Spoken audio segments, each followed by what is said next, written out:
Supercalifragilisticexpialidocious, even though the sound of it is something quite... So many Aussies would know you as a judge from So You Think You Can Dance, but they wouldn't know that you started your dance career at 5. Yeah. What actually made you start dancing?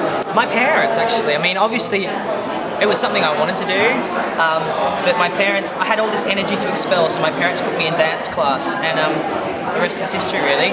I loved it, I kept doing it, and I couldn't imagine doing anything else, so... Great, and okay, so now shifting to Mary Poppins. Yeah.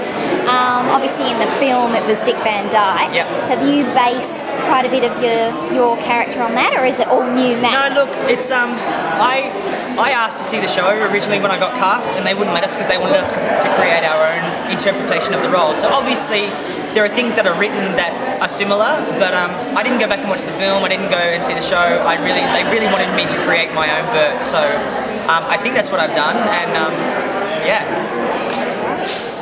And you've been a cast member in heaps of musicals. So what's been different about the Mary Poppins experience? Well, it's my first major role in the show. I've been in the ensemble of lots and lots of shows. I've understudied lots of lead roles, but this is the first time that it's my role. So that's an experience in itself. Mary Poppins, it's such a warm, family-orientated show that it appeals to all ages. So families can come out feeling all warm and fuzzy, I suppose. Yeah, it's a great show. And do you think that musicals do sometimes leverage on profiles, and so they're attracted to your quite high profile? Well, I think Mary Poppins is way iconic. You know, it's a lot more.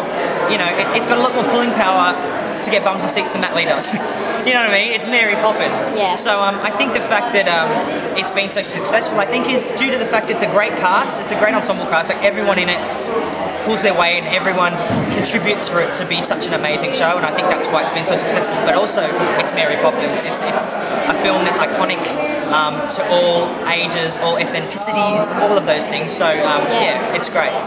And so, some tips to young musical theatre people up and coming. What tips would you give them to being a triple threat performer?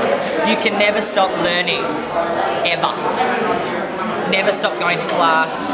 As old as you are, as you come at it full time, and then you start working and stuff, and you don't get to class as much.